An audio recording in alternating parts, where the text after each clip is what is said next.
So I'd like you to consider for a moment the importance of having a healthy brain. It allows you to form and retrieve memories, just to live and function independently, and it defines your personality. It's what makes you who you are. Now I'd like you to consider what it's like to be diagnosed with Alzheimer's disease. What do you stand to lose? The ability to recognize a family member? Certainly the ability to live and function independently, or perhaps just the essence of what makes you an individual. I think this is terrifying, and it's made even worse because in the 100 years since Alzheimer's was first characterized in August Dieter, we have not developed one drug that can even slow down this decline. And this is what inspires me to research Alzheimer's disease. But what actually causes Alzheimer's?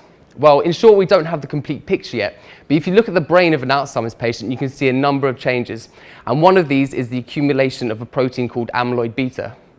This protein builds up, and it clumps together, forming deposits that we call plaques, and we think this process is important for the development of the disease. And as a result, there have been a number of therapies which are aiming to clear away this protein.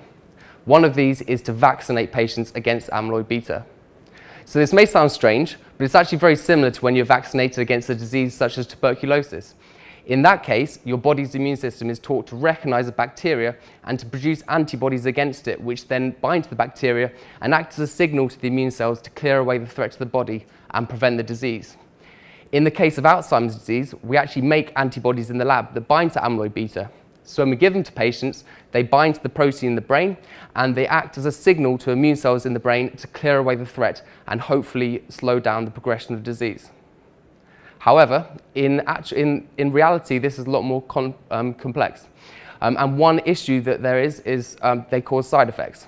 So when you treat patients with these antibodies, it causes damage to the surrounding blood vessels, and it's because of the way the immune cells in the brain respond to the antibody. So this is where my research comes in. I'm interested in finding out why these side effects are happening, and therefore, is there anything we can do to change the antibody to prevent these side effects from occurring? And what I found is that it is possible. I can make small manipulations to these antibodies which change the way they signal to immune cells and reduce the risk of causing side effects in patients. So what we hope is that if we can develop a therapy that is safer, we're going to be able to give higher doses to patients and have a better chance of having an impact on this awful disease. Okay, thank you.